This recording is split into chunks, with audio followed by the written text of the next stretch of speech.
இந்த கிறிஸ்துமஸை இன்னும் அழகாக்க காஞ்சிபுரம் SM சில்க்ஸில் 60% வரை சிறப்பு தள்ளுபடி.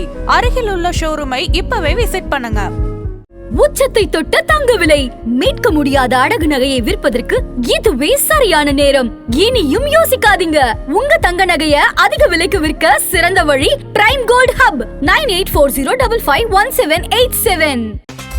No compromise. உங்க சைடுலயும் எங்க சைடுலயும். It's a GT promise. GT Holidays, South India's #1 travel brand. Edappadi Palaniswami அவர்கள் OPS அவர்களை ஏற்றுக்கொள்வார் அப்படிங்கிற ரீதியில் நியூஸு. அதுவும் இல்லாமல் பாஜக அழுத்தம் கொடுக்குறாங்க. OPS அண்ட் டிடிவியை கட்சிக்குள்ளார சேர்க்க சொல்லி பாஜக அழுத்தம் கொடுத்தாங்க. அவங்க 2 பேரும் இருந்தால் தான் தென் மாவட்டங்களில் ஜெயிக்க முடியும் அப்படிங்கிற மாதிரியான ஒரு செய்தி ஒரு பேஜ் நியூஸ் தப்பு. ஏடிஎம்குள்ள உள்ள விடுற ஏற்பாடு இனி நடக்கவே நடக்காது. யார் உள்ள விடுவாங்கன்னா இந்த மாதிரி மற்றவர்கள். ஆனால் ஓபிஎஸ் உள்ள விட மாட்டாங்க. ஏன்னா எப்படி OPS உள்ள வந்தாலும் நாளைக்கு பிரச்சனை தான். பாண்டிச்சேரி ஸ்பீச் கூட அது அவ்வளோ சூப்பரான ஸ்பீச்லாம் ரொம்ப ரொம்ப மொக்கையான ஸ்பீச்னா பாண்டிச்சேரி ஸ்பீச் தான். விஜயுடைய ஸ்பீச் சூப்பரான ஸ்பீச்னா இது விக்கிரவாண்டி தான். ஆமாம், அதுக்கப்புறம் எங்கே அவர் நல்லா பேசியிருக்காரு. வெறும் இந்த எல்எல் நகையாடல் இந்த வார்த்தைகள் இப்படி தானே. 1000 ரூபா கொடுத்துட்டு 3500 ரூபா கரண்ட் பில்லு எக்ஸ்ட்ரா பிடுங்குறீங்க. ஒரு பக்கம் டாஸ்மார்க்கை வச்சு பிடுங்குறீங்க. நீங்கள் இந்த மக்களுக்கு 1000 ரூபா கொடுத்தா என்னன்னு பேசினா தான் அந்த ஜனங்களுக்கு புரியும். போதை கலாச்சாரம், குடும்ப வன்முறை, இளைஞர்கள், மெத்து, கஞ்சா, இது கிடையாது. என்னையாவது பேசியிருக்காரா விஜய்? பிளாஸ்ட்டு அங்கிள்னா பாண்டிச்சேரி போகிறாரு, ரங்கசாமியை வாழ்த்துறாரு. அது NDA கவர்மெண்ட் அங்கே இருக்குது. சட்டம் ஒழுங்கு பிரச்சனை மத்திய உள்துறைக்கில் தான் அது வரும். அதை பற்றி வாயே திறக்கல. சட்டம் ஒழுங்கு பிரச்சனை பற்றி வாயே திறக்கல. அங்கே போய்ட்டு DMK நம்பாதீங்கன்றாரு. நீங்கள் ரங்கசாமியை தான் நீங்கள் விமர்சனம் பண்ணியிருக்கணும். DMK நீங்கள் நம்பாதீங்கன்றீங்க. இப்போ ADMK நம்பலாமா? அங்கே பாஜகவை ஏறி அடிச்சிருக்கணும். ஆமாம், அங்கே தமிழ் சட்ட ஒழுங்கு நான் சொல்கிறேன்னாங்க. இவங்க 2 மைண்டில் இருக்காங்க. தனியாக நிற்கணுமா NDA போகணுமா 2 மைண்டில் இருக்காங்க. ஓகே. அப்போ எப்படி பாஜக அடிப்பாங்க? ஒரு பாஸ் கொடுக்குற வேலையை ஒரு அணி தலைவரோ அப்படி யாரோ பார்ப்பாங்க. ஒரு பொதுச் செயலாளர் பாஸ் கொடுக்குற நிகழ்ச்சியை நான் இப்போ பார்க்கணும் சார். பொதுச் செயலாளர்ன்ற பதவி அவருக்கு கொடுத்துட்டாங்க. ஆமாம், ஆனால் அவர் அந்த பொதுச் செயலாளர்ன்றதுக்கு அவருக்கு தெரியல, அதோடைய வேல்யூ தெரியல அவருக்கு. அவரை பொறுத்த வரைக்கும் அவராக இருக்கார். அப்போ அப்படிப்பட்ட நபரை கொண்டு அங்கே வைக்கிறது விஜயுடைய தப்பு. உங்களை பிச்சைக்கார மூஞ்சின்றார். அதுக்கு விஜய் பதில் சொல்ல வேணாம், புஷி ஆனந்த் பதில் சொல்லணும்ல. ஏன்பா பர்சனாலிட்டி பற்றி நீ பேசுகிறீங்களா? உருவ கேள்வி பண்ணுறீங்களா? சாதாரண எளிய உருவத்தில் இருந்த காந்தி தான் என் மக்களுடைய உள்ளங்களில் வாழ்ந்தார். அண்ணா தான் மக்களுடைய உள்ளங்களில் வாழ்ந்தாங்க. காமராஜ் தான் வாழ்ந்தார். இவர்கள் யாருமே பெரிய பணக்காரர்கள் தோட்டத்தில் இருந்தவங்க இல்லை, எளிய மக்களுடைய விவசாய தோட்டத்தில் இருந்தவங்க. இப்படிலாம் வந்த திமுக இன்னைக்கு இந்த மாதிரி பேசி இந்த அளவுக்கு திறந்தா இருந்துட்டீங்கன்னு அறிக்கை ஒன்றுமா வேணாமா? என்ன சார், அண்ணாமலைக்கு எதுவும் அசைன்மெண்ட் கொடுத்துருக்காங்களா? ஏன் அண்ணாமலை அடிக்கடி டெல்லி போயிருக்காரு? என்ன தகவல் சார்? ஒரு பாஜக தலைவர்கள் இது வரைக்கும் செய்யாத ஒரு வேலையை அண்ணாமலை செய்கிறார். என்னது? DMKவை சரி அரங்கே அடிக்கிறார். இன்னொரு பக்கம் இந்த ADMK கூட்டணியை உடைக்கிறதுக்கான வேலையை பண்ணுறாரு. இது எல்லாம் பார்த்து கூப்பிட்டு வான் பண்ணி விடுறாரு. டெல்லி அண்ணாமலையை வான் பண்ணியிருக்காங்களா? 1க்கு 4-5 தடவை பண்ணியிருக்காங்க. இன்னைக்கு அண்ணாமலையை அப்படி ரவுண்ட் அப் பண்ணிட்டாங்க. ஸோ அண்ணாமலையுடைய ஃபியூஸ் பிடுங்கப்பட்டதுன்னு எடுத்துக்கலாமா? எப்போ பிடிக்கிட்டாங்க ஃபீஸை. ஓகே, பிடுங்கினது மட்டும் இல்லை, அசைன்மெண்ட்டாக கொடுத்துருக்காங்க. டிடிவியை கூப்பிட்டு வரணும். ஓகே, கூப்பிட்டு வந்துருவாரா? இன்னைக்கு காங்கிரஸுக்கும் திமுகவுக்கும் முட்டிகிட்டு இருக்கு. ஆனால் அதெல்லாம் பெருசாக பேசாது கூடாது. இதை கேட்டதை சண்டை அது இதுன்னு 2 ஆஸ்பெக்ட். ஒன்று, பிஜேபியும் NDA இந்த கூட்டணி மட்டும் தாவேக்கா வராமல் இருந்தால் ஓகே எவ்வளோ தொகுதி, ஒருவேளை தாவேக்கா வந்தால் பிஜேபி எவ்வளோ தொகுதி, இந்த 2 ஆஸ்பெக்டில் தான் அந்த விஷயங்கள் போகும். தாவேக்காவை சார் பிஜேபி ஒரு மைண்டில் வச்சுக்கோங்க நான் கேட்குறேன். DMK வீழ்த்தணும். ஆதன் நேயர்களுக்கு அன்பு வணக்கம். இன்று நம்மோடு மூத்த பத்திரிகையாளர் திருமிகு அப்துல் முத்தலீஃப் அவர்கள். வணக்கம் முத்தலீஃப் சார். வணக்கம் சார். தமிழக அரசியல் பல சந்திப்புகள் நடந்திருக்கு. சூடு மேலே சூடு பிடிச்சிட்டு அப்படின்னு சொல்ல முடியாது, பல சந்திப்புகள் அடுத்தடுத்து சந்திப்புகள் நடந்திருக்கு. அந்த சந்திப்புகளை பற்றி நான் முதல்ல உங்ககிட்ட கேட்கணும்னு நினைக்கிறேன். அதாவது ஆரம்பத்திலேருந்தே கேட்கணும்னு நினைக்கிறேன். அதாவது OPS டெல்லி விசிட்டை பற்றி நம்ம ஏற்கனவே எக்ஸ்டென்சிவாக பேசியிருக்கோம். அதற்கு பிறகு டெல்லியில் போய் அமித்ஷா அவர்கள் அண்ணாமலை அவர்கள் 2 முறை பார்த்துருக்காரு. 2 முறை பார்த்த பிறகு சென்னையில் டிடிவி தினகரன் அவர்களை அண்ணாமலை பார்த்துருக்காரு. என்ன சார், அண்ணாமலைக்கு எதுவும் அசைன்மெண்ட் கொடுத்துருக்காங்களா? ஏன் அண்ணாமலை அடிக்கடி டெல்லி போயிருக்காரு? என்ன தகவல் சார்? கொஞ்சம் லைட்டாக பின்னாடி போயிட்டு வந்துடுவோம். ஓகே. எடப்பாடி பழனிசாமி தலைமையில் அதிமுக ஆட்சி அமைஞ்ச பிறகு டிடிவி சசிகலா வெளியேற்றும் பொழுது மேலேருந்து ஓபிஎஸ்ஸை திணிக்கிறாங்க. அன்னைக்கு ஓபிஎஸ் சொன்னது இவர்களை வெளியேற்றினா உள்ளே வருவேன் அப்படின்னு. யாரை? டிடிவியும் சசிகலாவும். அப்புறம் அவர் உள்ளே வராரு, ஒருங்கிணைப்பாளர் ப்ளஸ்ஸு துணை முதல்வர். ஆனால் அவருடைய அஜெண்டா என்ன? எந்த வகையிலையாவது ஏடிஎம்கேல பெரிய அளவில் ஆட்களை திரட்டி ஒரு 40-50% ஆதரவாளர்களை திரட்டி நீ வெளியில் வந்தேன்னா நம்ம ஏதாவது யோசிக்கலாம். அதாவது ஏடிஎம்கே பலகீனமாக்குனா அதன் மூலம் பாஜக வளர்ச்சி மற்ற இது கொண்டு போகலாம் அப்படின்னு. அதனால் ஏடிஎம்கே பலகீனப்படுத்த முடியல இவனால். ஏன் முடியலன்னா அந்த டீமே ஸ்ட்ராங்காக இருக்குது. எடப்பாடி பழனிசாமி அவங்க எல்லாமே அவர்கள் இவர்களை பயன்படுத்தி கொண்டார்கள். அந்த 4 வருஷம் ஆட்சிக்கு பிரச்சனை வராமல் இருக்கிறதுக்கு பாஜகவை பயன்படுத்தினாங்க. ஆனால் பாஜக அனுப்புன இந்த ஸ்பை லவுட் மீ எதுவும் பண்ண முடியல. ஏன்னா அவர் எந்த காலத்தில் எதுவும் பண்ணது கிடையாது. அவர் ஒரு சிங்கிள் மேன் தான். அவர் சார்ந்தவர்கள் மட்டும் வளர்த்துக்குவார். மற்றபடி அவர் யாருக்கும் பெருசாக எதுவும் பண்ணதில்லை. அவர் ஒரு இயல்பான தலைவரும் இல்லை. அதனால் அவரால் எதுவும் பண்ண முடியல. இப்போது இதுடைய என்ன ஆகுதுன்னா, இவர் எடுப்பார் கைப்பிள்ளை மாதிரி அண்ணாமலை இவர் ஆப்ரேட் பண்ணுறாரு, டிஎம்கே ஆப்ரேட் பண்ணுது. ஓகே, ஓபிஎஸ்ஸை. இதனுடைய விளைவு என்னென்னா, அவரால் அதிகபட்சமாக என்ன பண்ண முடியுதுன்னா ஏடிஎம்கேக்குள்ளே கொஞ்சம் ஒரு சலசலப்பை ஏற்படுத்த முடியுது. அதனால் என்ன ஆகுதுன்னா, அந்த டிஎம்கே ஊடகங்கள் மற்றவங்க பயன்படுத்திட்டு எப்போ பார்த்தாலும் ஏடிஎம்கேல பிரச்சனைன்ற மாதிரி கொண்டு வராங்க. அண்ணாமலை அவர் பங்குக்கு அவரும் போட்டு அடிக்கிறார், கூட்டணியில் இருந்துக்கிட்டு அடிக்கிறார். ஆமாம். அப்போ என்ன ஆகுதுன்னா, இவங்களுக்கு வெளியில் சண்டை போடுறதோட இவங்களோட சண்டை போடுறது நேரம் சரியா. உள்ளுக்குள்ளே சண்டை போடுறதே பெரிய விஷயம். ஒரு கட்டத்தில் நாங்கள் தான் உண்மையான எதிர்க்கட்சி, ஏடிஎம்கே ஒன்றுமே இல்லைன்ற அளவுக்கு அண்ணாமலை போகிறோம். ஆமாம். பொதுமக்கள் மத்தியிலும் அதான் உருவாகுது. என்ன ஏடிஎம்கே ஒன்றுமே இல்லை, அண்ணாமலை பாருன்னா ஸ்பீடாக இருக்காரு, அடிச்சு ஆடுறாரு. அண்ணாமலையும் என்ன பண்ணுறாரு, தமிழ்நாட்டுக்கான அரசியலை கரெக்டாக பண்ணுறாரு. ஓகே. ஒரு பாஜக தலைவர்கள் இது வரைக்கும் செய்யாத ஒரு வேலையை அண்ணாமலை செய்கிறாரு. என்னது? மதம் சம்மந்த விஷயங்களில் தொடர்றதே கிடையாது. ஆமாம். டிஎம்கேவை சரி அரங்கி அடிக்கிறார் ஒரு பக்கம். இன்னொரு பக்கம் இந்த ஏடிஎம்கே கூட்டணியை உடைக்கிறதுக்கான வேலையை அவங்களுடைய அசைன்மெண்ட்லேயும் பண்ணுறாரு. அதாவது இப்படி ஒரு அப்படி ஒரு குத்தின்னு ஓட்டுறாரு. அதில் தெளிவாக பண்ணுறாரு. இப்படி அவர் டிஎம்கே எதிர்த்து அடிக்கிறது, அவர் தன்னை வளர்த்துக்கிறாரு. பிஜேபியை வளர்க்குறத விட தன்னை இமேஜை வளர்த்துக்கிறாரு. அதுக்கு வார் ரூம் இந்த மாதிரி விஷயங்களை பயன்படுத்துகிறாரு. வராகியை கிட்டே வரவன்ட்டார். ஓகே. வராகி என்பது அவருடைய டெல்லி பிஜேபியோடைய ஐடி விங் மாதிரி. அதை அவர் இங்கே சேர்க்கல, மாதிரி இல்லை ஐடி விங். ஓகே. அதை இவர்கிட்டே சேர்க்கல. அவருடைய எந்த இதுவும் போட மாட்டார். இவர் தனியாக டீம் வச்சு அதை உட்காந்து ஒர்க் பண்ணிகிட்ருக்காரு. இது இப்படியே ஓடும் பொழுது தான் ஏடிஎம்கேயோட பிரச்சனை ஆகிட்டு வந்து ஒரு கட்டத்தில் கூட்டணி உடையுது. ஓபிஎஸும் அவர் பங்குக்கு குழி பறிக்கிறார், எல்லா வேலையும் பண்ணுறாரு. ஒரு கட்டத்தில் ஓபிஎஸ்ஸையும் வெளியேற்றுகிறார்கள். ஆனால் இவர்கள் பத்திரிகைகளோ மற்றதுலையோ சொன்ன மாதிரி ஏடிஎம்கேக்குள்ளே ஒரு சலசலப்பும் வரல. அப்படி உடையுது, இப்படி சேதறது. 40 எம்எல்ஏவோட எஸ்பி வேலுமணி வெளியே வந்துடுவார், அவர் இதாகும் 6 அமைச்சர்கள் சண்டை, எதுவுமே நடக்கலை. ஸ்ட்ராங்காக 2024 தேர்தலில் சந்திக்கிறாங்க.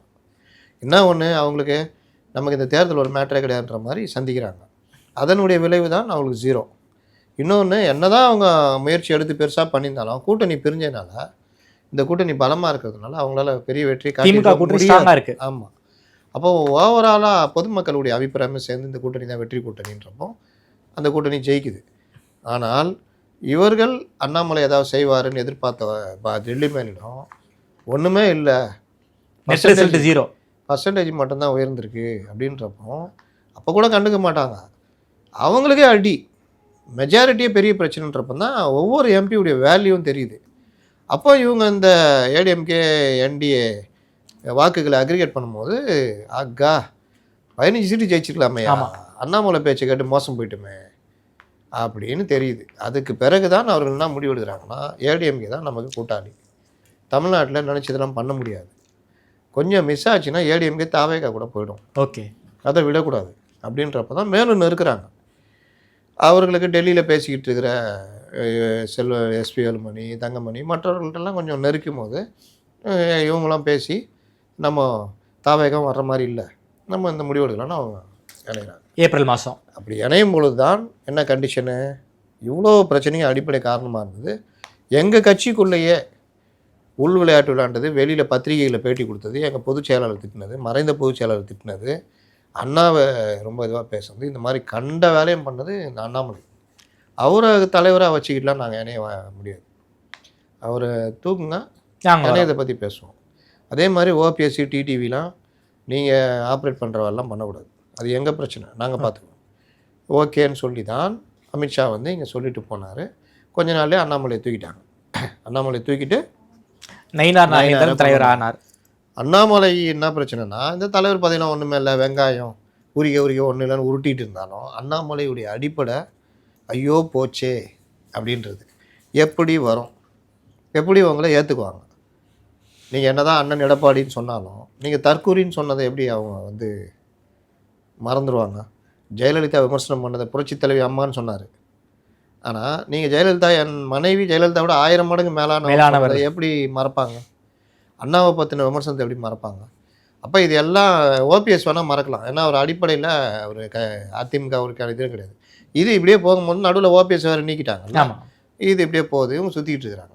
இப்போது அமித்ஷா என்னதான் இது அதிமுகவுடைய பிரச்சனை டிடிவி ஓபிஎஸ்ன்னு சொன்னாலும் அவர்கள் என்ன முடிவு பண்ணாங்கன்னா, நீங்கள் அமைதியாக இருங்க, ஜனவரி பீரியடில் நம்ம பேசி உங்களுக்கான இதை நாங்களே கூட வாங்கி கூட்டணியில் கொண்டு வரோம். ஆனால் அண்ணாமலை என்ன பண்ணுறாரு, ஆப்ரேட் பண்ணிக்கிட்டே இருக்கார். கூடுதலாக செங்கோட்டையனும் வெளியில் வர்றார். ஆமாம், வழியில் வந்து அவர் போய் அவங்களோட சேர்ந்துக்கின்னு இது பண்ணுறாங்க. இவருக்கு தனியாக மன்றம் கட்சின்ற மாதிரி உருட்டலான்னு நினைக்கிறார். இந்த நேரத்தில் தான் அவர் பற்றிய பல விஷயங்கள், அண்ணாமலை பற்றி பல விஷயங்கள் வெளியில் வருது. இது எல்லாம் பார்த்தவ கூப்பிட்டு வான் பண்ணி விட்றாங்க. டெல்லி வந்து அண்ணாமலையை வான் பண்ணியிருக்காங்களா? 1க்கு 4-5 தடவை பண்ணியிருக்காங்க. அது ஒவ்வொரு தடவையும் ஒவ்வொரு மாதிரி வான் பண்ணி ஒழுங்காக இருங்கன்னொன்னே எனக்கு மனசாட்சி இருக்குது, நான் வந்து அப்படி இப்படி தடவை வான் பண்ணி அமிச்சப்போ தான் அண்ணன் எடப்பாடி பழனிசாமியை முதல்வர் ஆக்குவதுக்காக உயிரையும் கொடுப்போம் அப்படி இப்படின்னு உருட்டுனது. 2வது தடவை நான் வந்து நேர்மையாக இருக்க விரும்புகிறேன், இந்த கட்சி நேர்மையாக இருக்கணும்னு தான் நான் வந்தேன், அது இல்லைன்னா நான் வந்து தூக்கி போட்டு போயிடுவேன்னு ஒன்று தான் இன்னும் கொஞ்சம் கடுமையாக எல்லாரும் அங்கே சொல்கிறாங்க, இவர் ரொம்ப போய்கிட்டு இருக்காருன்னு. 3வது இவர் என்னென்ன வேலை செய்கிறான்ற ரிப்போர்ட் எல்லாம் அங்கே போகுது. வார் ரூமை எதுக்கு பயன்படுத்துகிறாங்கலாம் போகுது, அதுக்கும் கூப்பிட்டு வார்ன் பண்ணுறாங்க. இதில் ரொம்ப பிரச்சனைன்றது செங்கோட்டையன் வெளியே போய் தாவேக்கால இணைஞ்சது. ஓகே, அவர் ஆக்சுவலாக டிஎம்கே போக வேண்டியது, கடைசி டைமில் தலையிட்டு தாவேக்கா போக வைக்கிறாங்க. போகணும்னு முடிவு பண்ணிட்டோன்னா தாவேக்கா டிஎம்கே போகாதுன்றது. ஏன் நான் இதை சொல்கிறேன்னா, ஏடிஎம்கேல இருக்கும்போதே இவருக்கு தலைவர்கள் அவங்க தான் செங்கோட்டையனுக்கு. அப்போ வெளியில் வந்த பிறகு நீங்கள் ஒன்றும் இல்லை. அது எடப்பாடி கூட சண்டை போட்டுட்டு இருக்கும் போது அமித்ஷாவை போய் பார்த்தாரு, நிர்மலா சீதாராமனை போய் பார்க்குறாரு. அப்படி இருக்கும்போது தாவேக்கா போகணுன்னு அவங்க சொன்னது, அதுக்கு ஏற்றுட்டு அவர் போயிட்டார். இப்போ அங்கே ஸ்லீப்பர் செல்ல தான் இருப்பார்னு வச்சிங்களேன். டிடிவியை இவர் நம்மளாம் தனியாக சேர்ந்து நிற்கலான்னு குழப்பினதில் யார்? அண்ணாமலை. இந்த டீம்லாம் நம்ம அண்ணாமலை கட்சி ஆரம்பிக்கிறது, டிடிவி ஓபிஎஸ் இவங்களாம் தனி இதாக ஆரம்பித்து ஒன்று தாவேக்கா போகிறது, எதோ பண்ணுறதுன்னு இந்த குழப்பத்தில் தான் டிடிவி ஓவராக பேசுனது. விஜயை பற்றி ரொம்ப புகழ்ந்தெல்லாம் பேசுகிறாரு. புகழ்ந்து பேச ஒன்று, இன்னொன்று எடப்பாடியை மாற்றுங்க அப்போ தான் நான் அந்த கூட்டணிக்குள்ளேயே வருவேன்றது. நீங்கள் ரொம்ப யோசிச்சு பாருங்கள், ஒரு கூட்டணிக்கே பெரிய கட்சி அதிமுக தான். அப்போ அந்த கட்சி அவங்களுடைய பொதுச் செயலாளர் தான் முதல்வர் வேட்பாளர் நிறுத்தம். நீ அவரை மாற்றி அப்போ தான் நான் வருவேன்னா, ஒரு கம்பெனிக்கு வேலைக்கு போகிற ஒருத்தன் சம்பளம் கொடுக்குற முதலாளியை மாற்றி நான் அப்போ தான் வேலைக்கு சேருன்ற கதை தான் அது. அப்போ என்ன ஆயிடுச்சுன்னா, இந்த கூட்டணிக்கு உள்ளே வர்றதுக்கு டிடிவி விருப்பம் இல்லை, முறிக்கிறாருன்றது தான் டெல்லியுடைய மைண்ட் செட்டு. அப்போ நம்ம இதுக்குள்ளே கொண்டு வர ட்ரை பண்ணாலும் இவங்க பண்ண மாட்டேங்கிறாங்களே அப்படின்ற ஒரு கோபம். அதுக்கு பின்னாடி என்னன்னு பார்த்தா நம்ம அண்ணாமலை. அப்போ தான் இவர் இன்னும் ஒரு படி மேலே போய் ஓபிஎஸ் தனி கட்சி ஆரம்பித்து டிஎம்கே கூட கூட்டணி இல்லை தாவேகா கூட கூட்டணின்ற முடிவுக்கு வரும்பொழுது தான் ஓபிஎஸ் முதல்ல வர சொல்கிறாங்க டெல்லிக்கு. ஓபிஎஸ்ஸை கூப்பிட்டு வான் பண்ணி அமுச்சு விட்றாங்க. அதோட தான் அதுக்கப்புறம் தான் சொன்னார், நான் வந்து புது கட்சி ஆரம்பிக்கிறேன் நான் சொல்லவே இல்லையே. அந்த கோபத்தில் தான் இங்கே பாஞ்சது ரிப்போர்ட்டுங்கிட்ட, நான் இப்போ சொன்னேன் அப்படின்னு. அவர் ஆஃப் பண்ணிட்டாங்க, முடிஞ்சிச்சு. அடுத்து டிடிவிட்ட நம்ம எதுக்கு பேசணும், யார் கொண்டு வச்சா, டிடிவியை கூட சேர்ந்து யார் ஆப்ரேட் பண்ணது, அண்ணாமலை அவர்கள். வா ஃபஸ்ட் டைம் டெல்லிக்கு வாங்க, இதெல்லாம் என்னது வார் ரூம் எதுக்கு இன்னும் வச்சுக்கிட்டு இருக்கிறீங்க, நீங்கள் தான் தலைவர் கிடையாது இல்லை, எதுக்கு இப்போ வார் ரூமுக்கு ஃபண்டு போகுது, எல்லாத்தையும் நிப்பாட்டிட்டு நீங்கள் இது லாஸ்ட் வார்னிங், இந்த கூட்டணிக்கு என்னென்ன பண்ணணும், அதுக்கு முதப்படியாக டிடிவியை இந்த கூட்டணியில் கொண்டு வரதுக்கு நீங்கள் தான் போய் பேசணும். நீங்கள் தானே கொண்டு வச்சிங்க, நீங்களே எடுங்க அப்படின்னு அசைன்மெண்ட் கொடுத்து அமுச்சு விட்றாங்க. ஓகே, அதில் தான் ஓபிஎஸ்ஸை பார்த்துட்டு டிடிவி வீட்டில் போய் இரவு இருந்து சாப்பிட்டு பேசிவிட்டு இவர் கிளம்பி டெல்லிக்கு போகிறார். அதில் இவர் என்ன பண்ணாலும் நம்ப மாட்டாங்க இனிமேல். டிடிவி வரல இல்லைன்னா நீ தான் கண்ணா ராசா பண்ணுற உன் பொறுப்பு. ஓ டிடிவி கூட்டணிக்குள்ளார இந்திய கூட்டணிக்குள்ள வராமல் இருந்தால் அதற்கு முழு காரணம் அண்ணாமலையும் டெல்லி நம்புறாங்க. ஏங்க நீங்கள் ஃபஸ்ட்டு நடந்துச்சு ஈவி கேஸ் நின்னாரு, ஈவி கேஸ் நின்று அந்த ஈரோடு கிழக்கு அப்போத்துலேயே இவர் வந்து டிடிவி கூட சேர்ந்துட்டு தான் ஏடிஎம்குள்ளே இல்லாத வேலைலாம் பண்ணார். அண்ணன் டிடிவிக்கு ஆளுமையின் கீழே அதிமுக வரும்லாம் பேச. ஆமாம், அதுவும் பிரச்சாரத்தில் வந்து அதிமுகவை மீட்டு வந்து தினகரன் தலைவர் ஆவார் அப்படின்லாம் பேசினார் பிரச்சாரத்தில். உங்களுக்கு அது தேவையா? நீங்கள் பிஜேபியோட தலைவர், நீங்கள் எதுக்கு அடுத்த கட்சி விவகாரத்தில் தலைவர்றீங்க? இந்த வேலையெல்லாம் அவர் பண்ணதுனால தான் பிஜேபி கூட்டணி அதிமுக கூட்டணியே உடஞ்சிது. ஆனால் இன்றைக்கி சொல்லுவாங்க அதிமுக தான் உடைச்சதுன்னு. இந்த மாதிரி வேலை, அதுவும் 1 வருஷம் 1.5 வருஷம் அனுபவம் உள்ள ஒரு ஜூனியர் லெவல் லீடர் வந்து இந்த வேலையெல்லாம் பண்ணால் 50 வருஷம் அதிமுக கட்சி வேடிக்கை பார்த்துட்ருக்கீங்களா? ஆட்சியில் இல்லைன்னா என்ன வேணால் பேசுகிறீங்களா? அதனால தான் அந்த வேலையை காமிச்சாங்க. ஓகே, முதல்ல தூக்குனா தான் சேரும் அப்படின்னு. அதனால் முடிஞ்சிச்சு. இன்றைக்கி அண்ணாமலையை அப்படி ரவுண்ட் அப் பண்ணிட்டாங்க. ஸோ அண்ணாமலையுடைய ஃபியூஸ் பிடுங்கப்பட்டதுன்னு எடுத்துக்கலாமா? எப்போ பிடிக்கிட்டாங்க ஃபீஸை. ஓகே, பிடுங்கினது மட்டும் இல்லை, அசைன்மெண்ட்டும் கொடுத்துருக்காங்க டிடிவியை கூப்பிட்டு வரணும். ஓகே, கூட்டு வந்துருவாரா? அது அவர் தான் எப்படி அவர் கொடுத்தவனே எடுத்து கொண்டாண்டின்ற மாதிரி எந்த அளவுக்கு அந்த சைடு கொண்டு போனாரோ. இப்போ அவர் கேட்பார்ல டிடிவியே, உன் பேச்சை நம்பி தான் நான் முதலாளியை பார்க்கச்சிக்கிட்டேன், இப்போ எந்த மூஞ்சை வச்சுக்கிட்டு நான் எடப்பாடி தான் அடுத்த முதல்வர்னு சொல்கிறது நான் நினச்சிக்கிட்டு இருக்கிறீங்க, நினச்சி பேசுகிறீங்கன்னு வரும். அதனால் பாஜக ரொம்ப வேகமாக தமிழ்நாட்டில் திமுகவை வீழ்த்தணுன்றதில் ரொம்ப உறுதியாக நடவடிக்கை எடுக்கிறாங்க. ஓகே, இப்போ கூட நான் ஒரு பதிவு போட்டிருப்பேன், பார்த்துருப்பீங்க. அவர் அமித்ஷா சென்னையில் வாரத்தில் ஒரு நாள் தங்கணுன்ற முடிவுலாம் அந்த அளவுக்கு வந்துட்டாங்க. வெஸ்ட் பெங்கால் சென்னை அவங்களுடைய குறி. அப்போ சென்னைனா தமிழக அரசியலில் அப்பப்போ வர பிரச்சனையும் இது பண்ணி கொண்டு போகணும். எவ்வளோ வேகமாக இந்த இதை கூட்டணியை ஸ்பீடப் பண்ணணுமோ அதெல்லாம் பண்ணணும். பேச்சுவார்த்தைகள் மற்ற எல்லாத்தையுமே முடிக்கணுன்ற முடிவு பண்ணாங்க. ஜனவரி பொங்கலுக்குள்ளே எல்லாத்தையும் செட்டரேட் பண்ணணுன்ற முடிவு பண்ணிட்டாங்க. அதனால் பொங்கலுக்குள்ளே கூட்டணியில் யாருக்கு எவ்வளோ தொகுதி எல்லாம் முடிவாகிடும். தாவேகாவும் என்ன முடிவுன்றதோ அப்போ முடிவாகிடும். ஓகே சார், வர்றீங்களா வரலையா 2ல் 1ன்ற மாதிரியும் தாவேகாவும் போயிடும். நயினார் எடப்பாடியார் சந்திப்பு அதுவும் ரொம்ப முக்கியமாக பார்க்கப்படுகிறது. குறிப்பாக ஒரு முக்கியமான பத்திரிகையிலையும் ஒரு செய்தி எழுதியிருந்தாங்க. 76 இடங்கள் வந்து அதிமுக கிட்ட பாஜக கேட்குறாங்க, அதற்கான பட்டியலை வந்து நயினார் அவர்கள் வந்து எடப்பாடி பழனிசாமி அவர்கள்கிட்ட கொடுத்தாரு அப்படிங்கிற ஒரு தகவலையும் எழுதியிருக்காங்க. அது உண்மையா? ஏன் வந்து நயினார் எடப்பாடியார் சந்திப்பு அப்படின்னு நடந்துச்சு? என்னோடய யூகம் நான் விசாரித்த வரையிலும் கிடைச்ச தகவல் 2 விஷயம். நீங்கள் 45 சீட்டு தான் அவங்க கேட்டது. யார்? பிஜேபி. ஓகே, அது முன்னாடியே கொடுத்துட்டாங்க. சரி, இப்போ போயெல்லாம் கொடுக்கல, கொஞ்ச நாளைக்கு முன்னாடி கொடுத்தாங்க. 75 கூட கேட்பாங்க, தப்பு இல்லையே. 90 கேட்டாங்க லாஸ்ட் எலெக்ஷன். 6% வரத்துக்கு முன்னாடி 4% 3% போது 90 கேட்டாங்க, எல்முருகன் இருக்கும்போது. ஆமாம் ஆமாம். இப்போ 11-12% இருக்கும்போது 75 கேட்கறது தப்பு இல்லையே, கொடுக்குறாங்களான்றதான் மேட்டர். ஓகே, அதனால் இதை ஒரு பெரிய பிரச்சனை மாதிரி மாற்றுவாங்க. இப்போ நீ காங்கிரஸுக்கும் திமுகவும் முட்டிகிட்டு இருக்குது, ஆனால் அதெல்லாம் பெருசாக பேசாது ஊடகங்கள். இதை கேட்டதை சண்டை அது இதுன்னுவாங்க. அவர்கள் 2 ஆஸ்பெக்ட். ஒன்று, பிஜேபியும் என்டிஏ இந்த கூட்டணி மட்டும் தாவேகா வராமல் இருந்தால் ஓகே எவ்வளோ தொகுதி, ஒருவேளை தாவேகா வந்தால் பிஜேபி எவ்வளோ தொகுதி, இந்த 2 ஆஸ்பெக்டில் தான் அந்த விஷயங்கள் போகும். அப்போ 75 கேட்குறாங்கன்னா அவர் 30லேருந்து ஆரம்பிப்பார், 30-35 கொடுப்பாருன்னு வச்சுக்கோங்க. தாவேக்காவை சார் பிஜேபி ஒரு மைண்டில் வச்சுக்கணும் தான் நான் கேட்குறேன். டிஎம்கே வீழ்த்தணும், அவ்வளோதான்.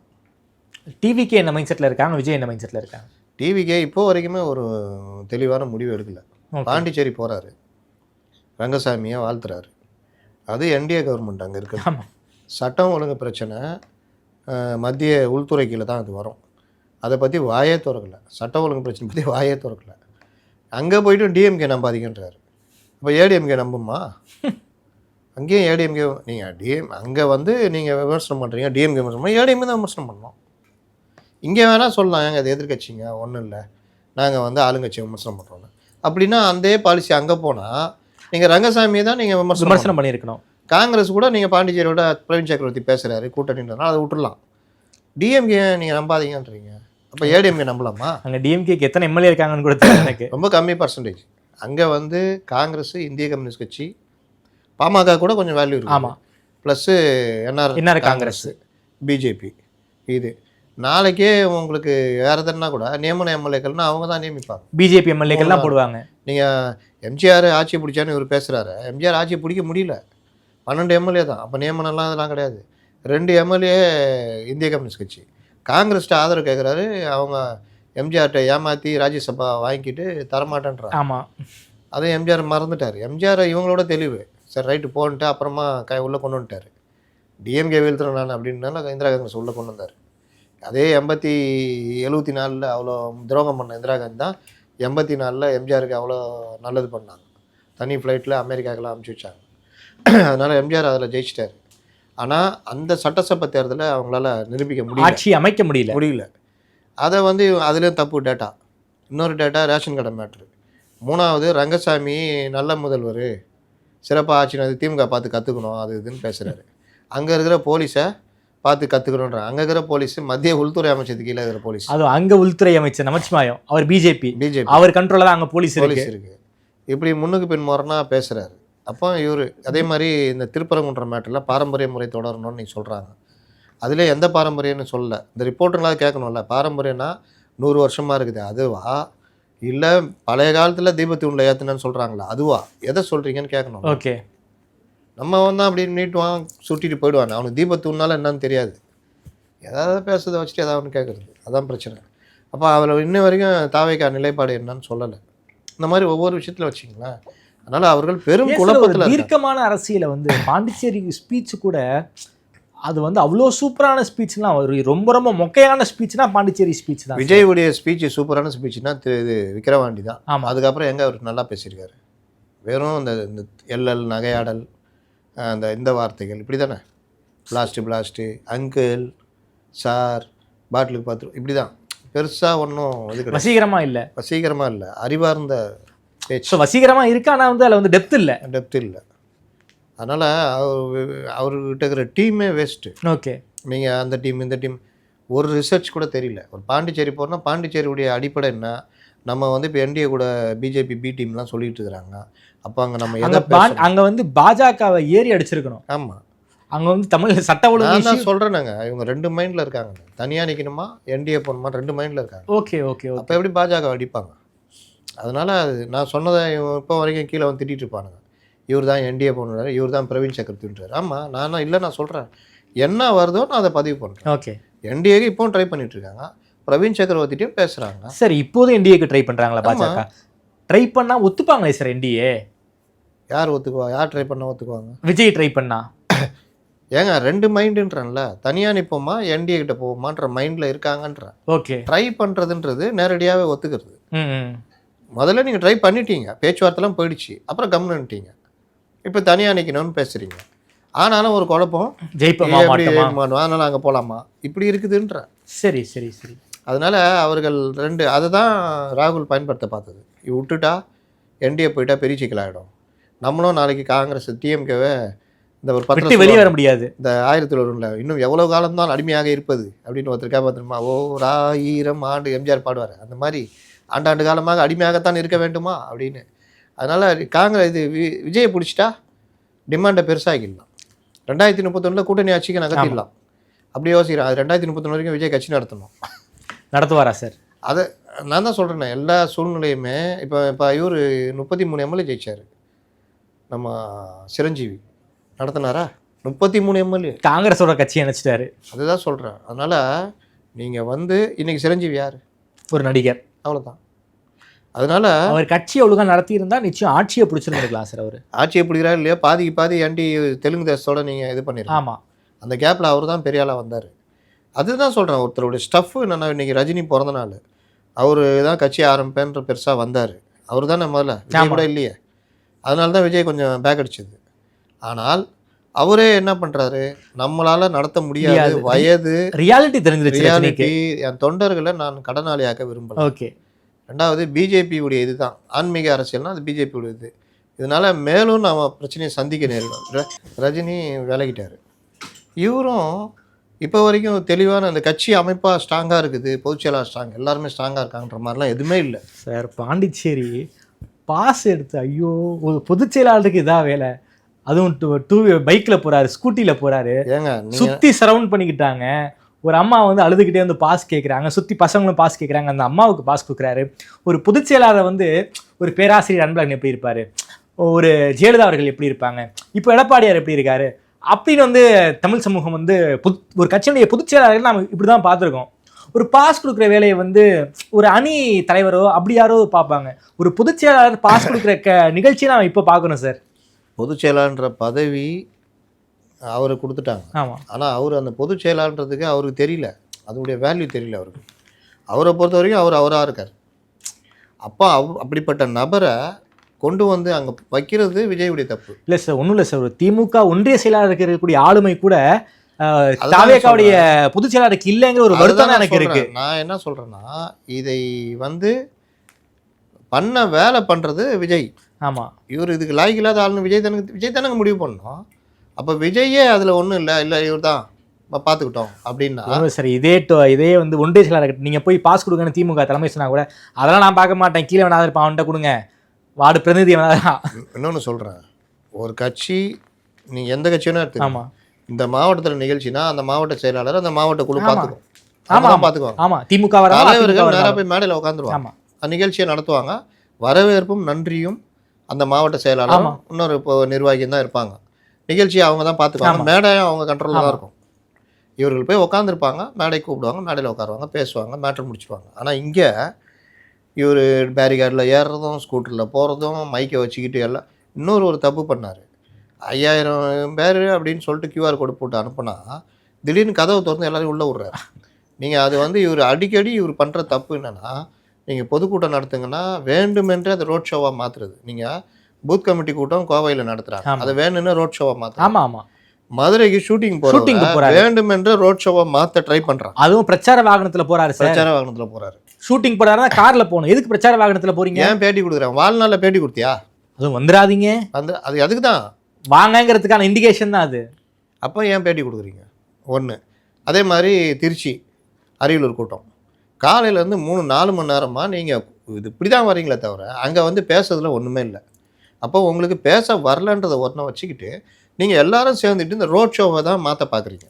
அதில் தான் லாஸ்ட்டில் கரூரில் வந்து விடிஞ்சது. அதுக்கப்புறம் கூட நீங்கள் பார்த்தீங்கன்னா இவங்க திருந்தின பாடு இல்லை. பாண்டிச்சேரியில் ரோட் ஷோ தான் கேட்குறாங்க.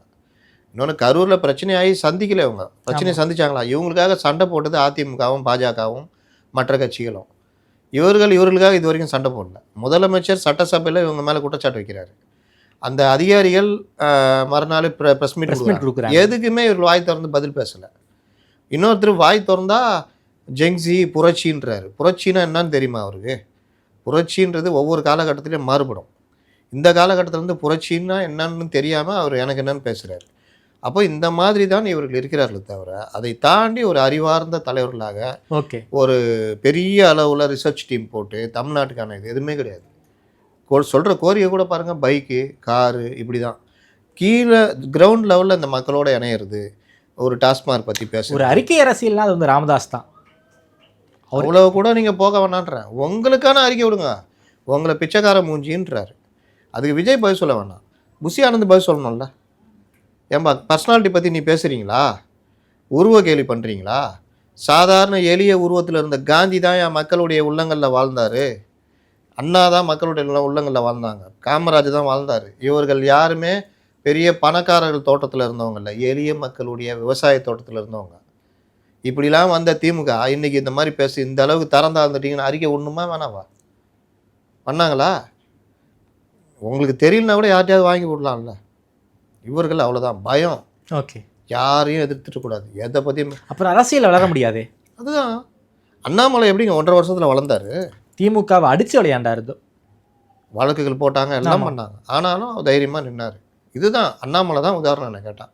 ஓகே, அப்போ நீங்கள் அக்ரெசிவ் அரசியல் எடுத்தால் தான் இந்த காலத்தில் ஜெயிக்க முடியும். இன்றைக்கி கூட பாருங்கள், அன்புமணி ராமதாஸ் அறிக்கை, ரிசர்வ் பேங்க் வெளியிட்ட வேலைவாய்ப்பு முதலீடுகள் இதை எடுத்து நீ 11.5 லட்சம் கோடின்னு சொன்னிய, 36 லட்சம் வேலைவாய்ப்புன்னிய, இங்கே பாரு ரிசர்வ் பேங்க்கு போட்டுச்சு.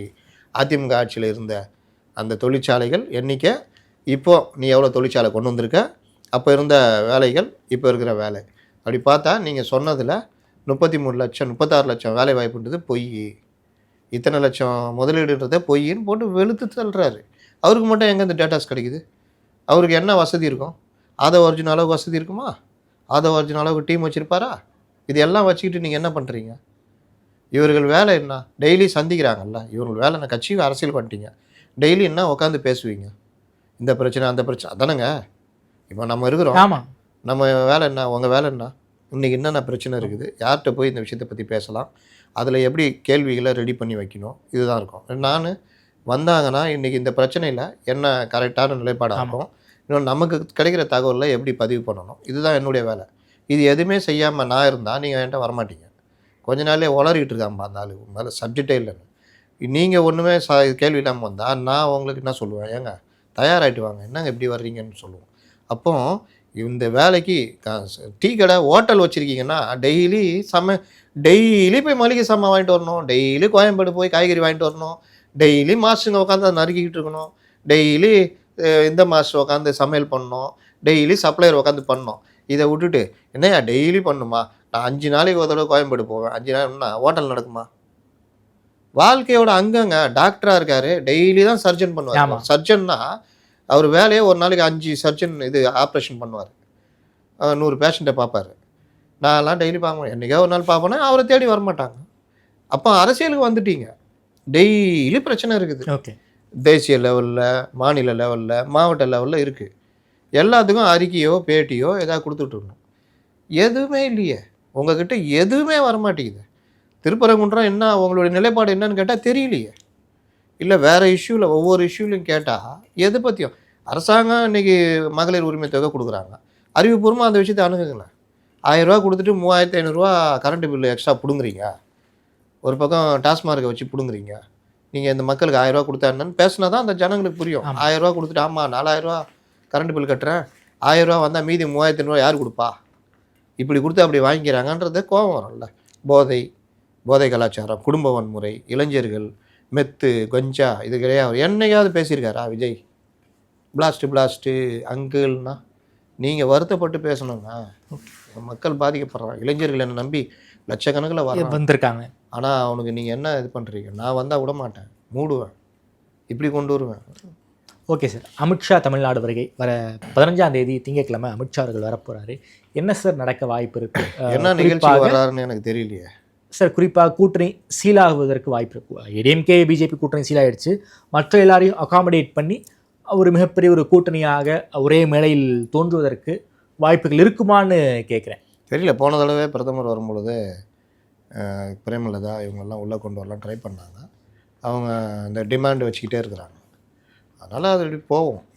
அமித்ஷா வர்றது அடுத்த கட்ட ஆலோசனைகள் மற்ற விஷயங்கள். ஏன்னா இப்போ எல்லாமே ஸ்பீடாக நடக்குது பாருங்கள். டிடிவியோ ஓபிஎஸ்ஓ மற்ற விஷயங்களும் ரொம்ப ஸ்பீடாக நடக்குது. அதனால் அந்த தமிழ்நாடு பிஜேபி எப்படி கொண்டு போகணும், என்ன பண்ணணும், ஓகே, எல்லாருக்குமான புத்தி சொல்கிறது. அதை விட கூட்டணிங்கிறது ரொம்ப முக்கியம் இல்லை சார்? ஆமாம், கூட்டணி தான் முக்கியம். அந்த கூட்டணி கணக்குக்கு என்ன? நீங்கள் இப்போ எடப்பாடி பேசுறதை விட அமித்ஷா வந்து உட்கார்றாருன்னா அன்புமணியோ பிரேமலதாவோ அதுக்கு ஒரு மதிப்பு கொடுப்பாங்க. ஓகே, அந்த மாதிரி விஷயங்களும் போகும். என்ன ஆனாலும் ஜனவரி வரைக்கும் இழுக்குங்க. Okay sir. அதே மாதிரி எனக்கு இன்னொரு கேள்வி சார். ஒரு மிக முக்கியமான நாளிதழ் பேஜ் ஒன் நியூஸாகவே போட்டிருக்காங்க, எடப்பாடி பழனிசாமி அவர்கள் ஓபிஎஸ் அவர்களை ஏற்றுக்கொள்வார் அப்படிங்கிற ரீதியில் வந்து நியூஸு. அதுவும் இல்லாமல் பாஜக அழுத்தம் கொடுக்குறாங்க, ஓபிஎஸ் அண்ட் டிடிவியை கட்சிக்குள்ளார சேர்க்க சொல்லி பாஜக அழுத்தம் கொடுத்தாங்க. அவங்க 2 பேரும் இருந்தால் தான் தென் மாவட்டங்களில் ஜெயிக்க முடியும் அப்படிங்கிற மாதிரியான ஒரு செய்தி வந்து ஒரு பேஜ் ஒன் நியூஸாகவே தப்பு. அவங்க 2 பேருமே அவுடேட்டடு. நேற்று கூட ஒருத்தர் அமமுகலேருந்து வந்து அதிமுக இணைஞ்சார். செந்தமிழன் தாவேக்கா போகிறதுக்கு எவ்வளோ ட்ரை பண்ணுறாரு, அது முடியல. அதனால் இப்படி தான் இருக்குது அவங்க நிலைமை. ஓபிஎஸ் கூட இருக்கிற கூப்பா கிருஷ்ணன், ஜேசிடி பிரபாகர்லாம் ஏடிஎம்கே வரதுக்கு பேசிகிட்டு இருக்கிறாங்க. ஓகே, அதனால் வைத்தியலிங்கமும் கிட்டத்தட்ட உடம்பு சரியில்லை அவருக்கு. ஓகே, இல்லாட்டி அவர் ஏடிஎம்கேவா தாவேக்காவான்றது முடிவெடுப்பார். ஓகே, இப்படி தான் ஓபிஎஸ் கூடாருமே காலி ஆகிட்டு இருக்குது. ஓகே, இன்றைக்கி அவர் வந்து தப்பி பொழைச்சிக்கிட்டு இருக்கிறதுக்கு அடிப்படை காரணமே பாஜக தான். ஏன்னா நம்ம பார்த்து இவரை உருவாக்கி வச்சோம், நம்ம இவரை கைவிட்டுறக்கூடாதுன்னு அவங்க இது பண்ணுறாங்க. ஓகே. ஆனாலும் கூடுதலாக ஒரு உளவியல் ரீதியாக எல்லாரும் ஒன்றாயிட்டாங்கப்பான்னு ஒரு இதை உருவாக்குறதுக்கு பிஜேபி ட்ரை பண்ணுது. ஓகே. ஆனால் இதில் அழுத்தம் கொடுக்குறாங்கன்னா அங்கேயே அழுத்தம் கொடுத்துருப்பாங்க. கூட்டணி சேரும்போதே ஏப்ரல் மாதமே அறிக்கை கொடுத்துருப்பாங்க. ஆனால் அழுத்தம்லாம் கிடையாது. என்னன்னா என்டிஏ கூட்டணிக்குள்ளே கொண்டு வரதுக்கான வேலை நடக்குது. ஓகே, நாங்கள் வாங்கி உங்களுக்கு தரோம், அப்படி தான் போவோம். Okay sir. ஏடிஎம்குள்ளே உள்ள விடுற ஏற்பாடு இனி நடக்கவே நடக்காது. யார் உள்ளே விடுவாங்கன்னா இந்த மாதிரி மற்றவர்களை, ஈவன் வைத்தியலிங்கம் வரைக்கும் உள்ளே வரதுக்கு சான்ஸ் இருக்குது. ஆனால் ஓபிஎஸ்ஸை உள்ளே விட மாட்டாங்க. ஏன்னா எப்படி ஓபிஎஸ் உள்ளே வந்தாலும் நாளைக்கு பிரச்சனை தான். இதே பிஜேபி ஓபிஎஸ் வச்சு கையில் எடுப்பாங்க. தெரியும். அதனால் இன்னொன்று அவருக்கு என்னங்க மரியாதை இருக்குது, உங்களுக்கு செகண்ட் லெவல் பொசிஷன்னு மாநில பொருளாளர் இல்லை துணை பொதுச்செயலாளர் கொடுக்குறோம், நீங்கள் இருங்கன்னு சொல்லி தான் பேசினாங்க. இவர் ஒத்துக்கலையே. இப்போ எந்த வித நிபந்தனை இல்லாமல் வர்றதுன்னா என்ன கணக்குது? என்ன கேட்டால் ரொம்ப ராஜதந்திரமாக எடப்பாடி முடிவு எடுக்கணும்னா வாங்கன்னு கூப்பிட்டு கம்னு விட்டுருணும். ஓகே. தேர்தல் முடிகிற வரைக்கும் வாங்க இருங்க அவ்வளோதான் பேசுங்க. முதலமைச்சர் எடப்பாடி பழனிசாமின்னு தான் பேசி ஆகணும். டிடிவி வாங்க கூட்டணிக்குள்ளே வாங்க வாழ்த்தி பேசுங்க, பேச வைக்கணும். ஜெயலலிதா பாணி அது, கலைஞர் பாணி.